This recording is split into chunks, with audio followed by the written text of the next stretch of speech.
wenda umuntu avuga inkuru umuntu atiyiboneye umuntu atazi agatinyuka gukora ibintu abe no kugusuhuza kareka kugeza ubona asuhuza ko yaje ankubita amaboko mperutse rero kubumva nyine ndi kubumbiriza nihagarariye hariya muri saramanje na musaza ari banukango ndi biti nkaho nyobe ko biti ari bici ngurinda ngo ni biti cyane avuga ntiramuvura mete kubita bici kusana nafite mu rugo rwanjye kubera wenda ari musaza we sinavuga ngo hari ikindi bakora kuko ibyo ntibishoboka se buriya sinzererezi ari mu rugo rwanjye ntabwo akaba ari mu rugo rwe ubwo se ari njye nawe biti ninde ngo sijuwe ngo wezikana antuka ngo bazansohore ngo bane hanze nabazi ko ntabwo igiswahili bagute hanze ibyo nicyo bisobanura nyine mu kinyarwanda reka njye nta giswahili nzi mbona neza amabandi nyine z'agatukana biriya nk'uriya mugore muri Kenya rega ndetse muri Kenya twebwe byaragiye kuzerera ngize inama kugira ko hoye tuzaterurana uriya ni kimwe kimwe none se mana yanjye ngubu amaherezo azaba yaje ko mbiri umugore azakuzonga so guterura amadimba hafi se musaza we akamusanga ku bitaro nta kindi cyakurikiraho ko ntago azakomeza kunzengereza iwanjye ega niyo waba wihangana kuri uriya mugore ntago byakunda amaherezo azaba yaje amaherezo nayo ngayo nge nzaterura ndunde hasi basanga umuntu mu bitaro bagende baje kurwaza hano niyo hanjye nta muntu waza kwirwa ntesha umutwe reka nkugire inama kandi y'abagabo ntago kurwana ari umuti uzabiganirize umusaza we ubimubwire umugabo wawe arumva umugabo wawe ni imfura ntiwamenya ko banavindimwe ko nawe yavugaga ibiswahili ngiye nkumva bari kumvuga nawe ntubyumva neza ubumbeshye mbabyumva none yavuze iki twese niba nkubwira ko nzi ko beat ari bici ni ukuvuga ngo nicyo giswahili uzi nicyo oya urumva baganira ibintu byinshi nayo mpagaze ndi kubyumva kurwana ntago ari umuti uzabimubwire umugabo wanjye nawe rega arimo avugana nawe mu giswahili kandi narabyumvaga avuga ngo hawezekani ngo sikiriza kandi ibyo bisobanura ngo musohore ngo ni ikirara ngo ndaya ngo ni igiki urabeshya ntawe wibeshya urabeshya se gute simbizi icyo bivuga urabeshya rwose ahubwo umva nkubwira inama y'ikigabo barangiye narabumvise ibyo mpamvu ntagiye no kutizera musaza we ibyo bavuze baramvuze mu giswahili kandi nari mpagaze ndi kubahengereza baravuze nibyo ariko nanone uzamuganirize umubwire uti ibintu byagenze gutya bimeze gutya uyu mugore bimeze gutya byose ubimubwire nawe azigenzurira nk'umugabo ariko nibyanga uzamubwire uti rero njye sinzagumana n'uyu mugore aha ahubwo mu gihe akiri hano reka ngende ngiye mu rugo nduhuke njye wacu je nkava mu rugo rwanjye hanyuma namara kugenda azahaguma se niwe namara kugenda uzagaruke mu rugo rwanjye shaho niwe naba nsindiwe bisi ngegera se nkayitimbura uburyo izisanga ku bitaro ariko gusa uretse ko ngiye namutimbura pe ngiye ntabwo yabinzana ubwo ngubu ngewe ni last warning aho n'ikiye ngo ndi big oya ariko iyo nama niyo akanyita bitch iyo nama niyo uzabure iyo nama niyo uzahaguruka ugende amakuru uzayumva ngiye mpaguruka mu rugo rwanjye uzagende uruhuke nduhuke iki ntabwo guhangana bikemura ikibazo namara kugenda yahagurutse bakagenda azagenda ari umurambo ibyo nibyo bikubwira ntabwo bikemura ikibazo gusa wenda icyo umbwiye cyo kubibwira umutware wanjye uzabimubwira n'ubundi uretse uko iki kibazo cyaje kiriya kigore bavindimwe kikivanga mu buzima bwacu ariko njye n'umutware wanjye ubundi twarumvikanaga umwana mwiza kuri waje ntibavukana banzanye na haraho umwana mwiza sambanya kiriya kigore n'ikingegera ni umwana mwiza rwose wowe uzabimuganirize umubwire uti rwose ibi bikwiriye kubikemura rwabishingwe cyakora n'ikibibasi umutima wacyo ni umukara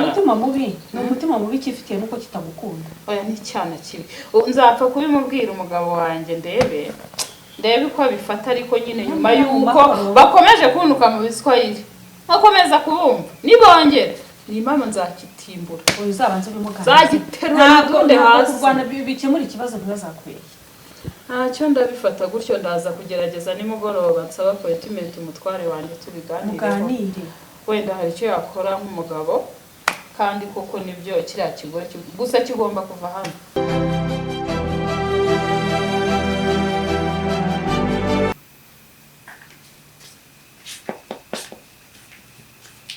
Chérie, uri hano? Oui, ndi hano. Ok. Comment ça va? Ça va bien chérie, mba mukumbuye.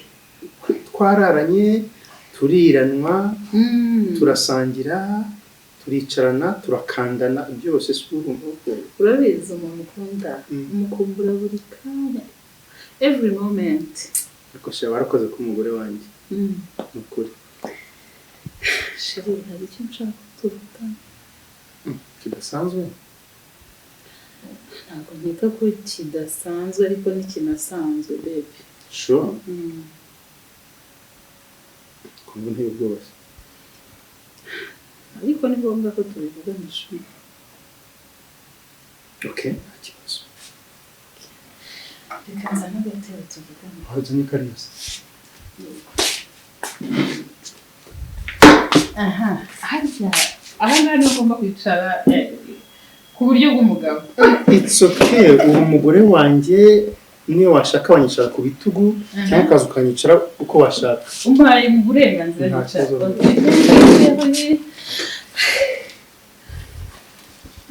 Shiri, bamukumbuye.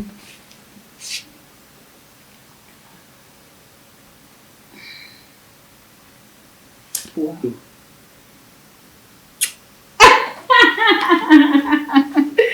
Shiri, winsetse noneho. Okay, ngiye kuba seriye kugira ngo muganirize ibintu biri seriye. Ibintu bituma tubyicarira aho twakabihagurukiye tubaye abarumwe nta kibazo. Turicara tuzanabihagurukire, turabanza tubyicarire kujya kubona igisubizo duhaguruke. Okay, Shiri. Subizi ko najya nkunda kukubwira ibintu byinshi, ibintu byamvunye kugira ngo mbikubwire. Wihangane unege amatwi kandi umpe igisubizo cyiza. Ko bimaze iminsi bimvuna umutima, mpangayitse. Ukaza ngaseka ariko nyine ari ukurenzaho. Okay. Shiri, urabizi ko nakanga amaraso yawe. Subizi ko nakanga amaraso yawe guturukaho. Naranagusezeranyije nubwo utabinkora ariko nubwo watera inda ahandi ari amaraso yawe nayakira. Sinabigusezeranyije. Ariko mushiki wawe ndabona bigiye kwanga. Rose? Rose bigiye kwanga. Rose kuva yakinjira ahangaha n'umunsi wa mbere yinjiranye agasuzugura n'uruka hasi ku kirenge kangiza ku mutwe. Hanyuma kuva icyo gihe afata nk'umukozi we wagira ngo ndi umuyobozi muri uru rugo. Birenze kuri ibyo agashaka no kunkubita akambwira yuko Keza. Mushiki wanjye ashaka gukubita. Kunkubita Shiri, akanambwira yuko ngo yagushakira undi mugore njyewe ndi mubi, ngo ndi inzobe mbi, ngo ntari umugore mwiza, ngo yakubonera undi mugore mwiza. Mbese nyine ngo nta kintu na kimwe namukoreye. Andega agasuzuguro, sinsuzuguro urabizi Sheri wanjye, n'abaturanyi banangira ubuhamya. Abantu bagenda hano urugo ruragendwa, ariko mushiki wawe ntacyo nakoze ko ntibari gukunda. Ubwo rero uramuhitamo cyangwa umitemo. Ni ibintu bibiri. Kuko ngiye ndumva nanjye ndambiwe, ntabwo nakomeza kuba mu rugo ruri muri aya mugore.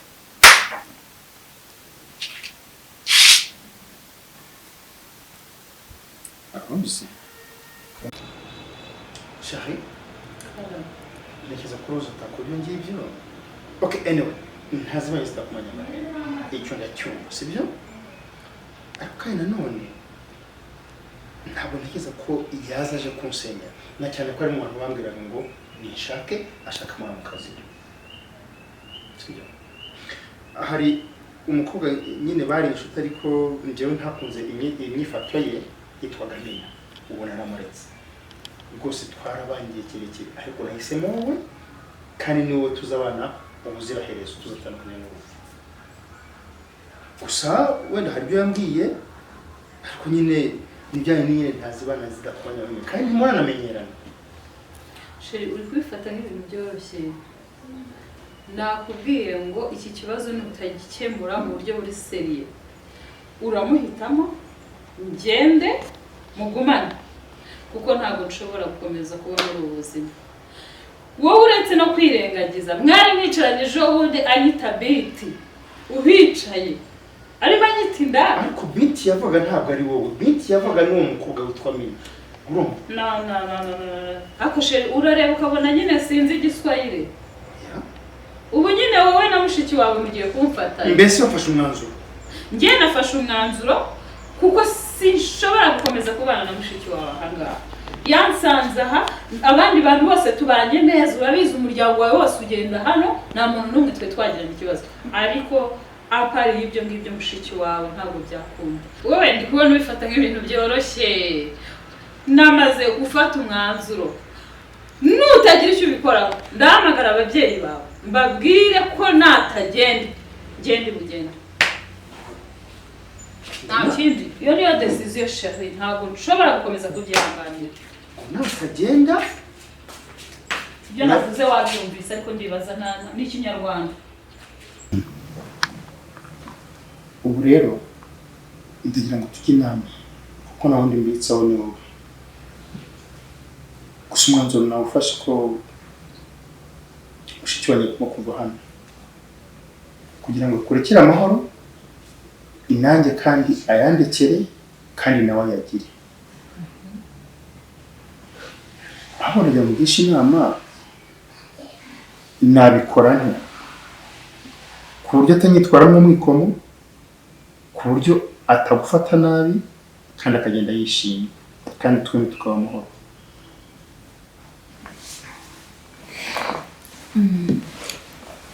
Sheri mbanje kugushimira ko byibuze waba waranyumvise ku cyo nagusabye kuko ubu tuvugana nari ngiye gufata umwanzuro witahira ntigendera. Ariko byibuze ubumvise ko mfite agaciro muri uru rugo, ibindi byose tugomba kubicanamo kandi neza. Inama rero buriya mushiki wawe we uko wabikora kose azahita atekereza ko ari ngewe utumye agenda. Ariko mu gukemura ikibazo mu muzi niko mushiki wawe agomba kuva hano akagenda. Ahubwo icyo uri bumufashe ni iki nk'umuvandimwe wawe kuko njye sinamwanze, niwe wanyanze, sinamwifuriza ikibi. Ariko mu mahoro kugira twese tuba amahoro, uwo mwanzuro urashaririye kuri we ariko kandi uratanga igisubizo kirambye. Sheri uragenda ufata amafaranga kuri konti yacu ushakire mushiki wawe inzu yo kubamo, yimuke, nibiba ngombwa unabimusobanurire ko atari byiza ko twabana mu makimbirane, sibyo? Ko wabyanzuye nk'umugabo nyir'urugo, yaba uzajya umugeraho icyo wamuri kumufasha ukimufashe, yaba nanjye kandi gume mu rugo rwanjye mu mahoro n'umudendezo. So njye ndumva ari uko bigomba kugenda. Nashaka kugira ngo tubijyeho inama ariko niba uzavuga ngo yahoya ngo ihangane no ntabwo nabikora kubera ko bituma hajyaho ikibazo ndetse ikibazo gishobora kuba affecting umuryango wose. Kubw'ibyo rero ntabwo nabigusabaga n'ubundi nakumenyeshaga ariko nkeneye niyo nama yawe kubera ko ni ingenzi. So Ikibuka ko n'umutungo ari urugo utapfa kusohora gutyo gusa tutabivuganye, ariko kuva ari amaraso yawe umuvandimwe wawe n'ikikwereka ko nigeze mwabwirisa ngo mbari ngewe uwiyenzaho nuko cyo wamufasha njye ntacyo kimbwiye. Icyo nifuza gusa nuko hano tuba amahoro. Ngiye gusuzugurirwa mu rugo rwanjye. urakoze.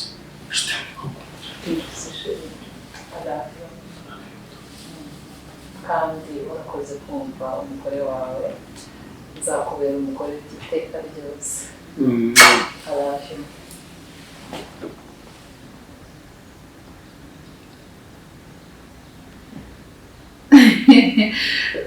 Pasiteri yarambwiye ngo njye nguhanongere buhate. Siko yambwiye cyagiye turi gusezerana yarambwiye ngo singaguye rimwe.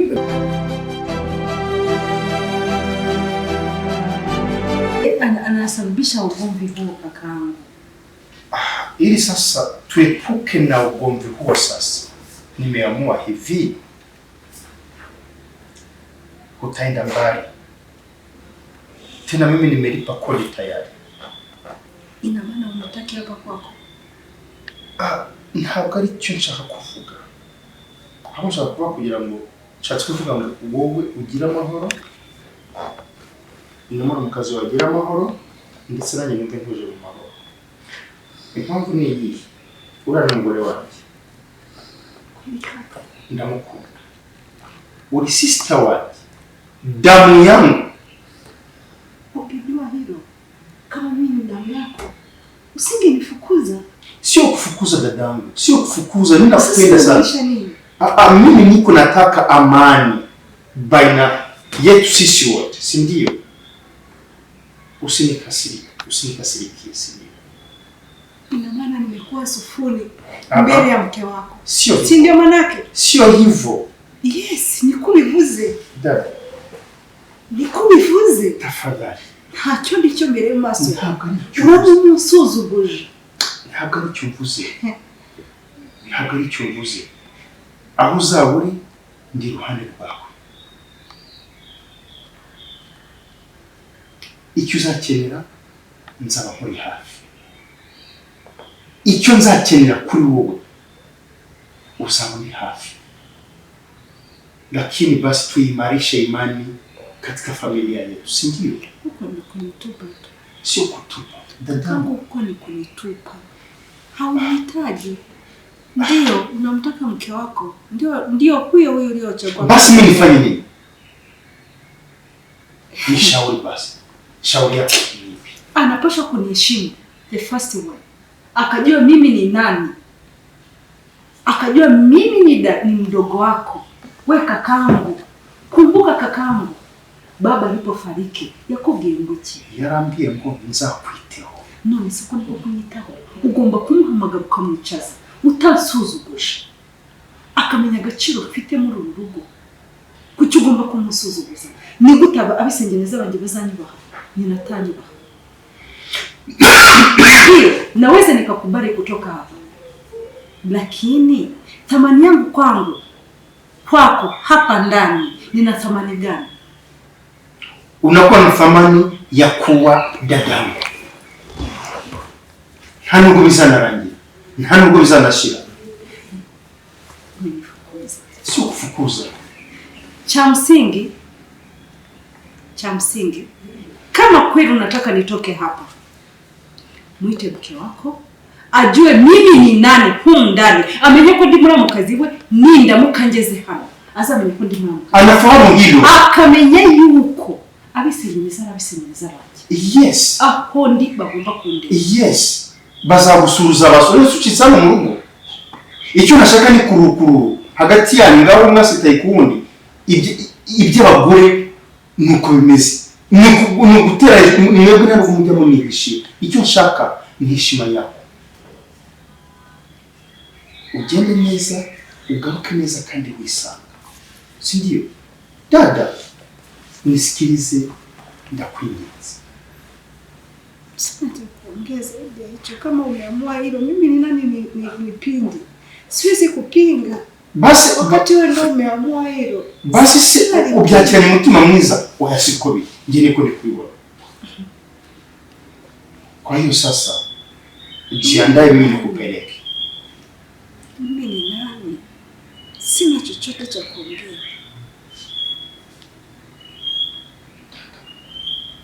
Dada.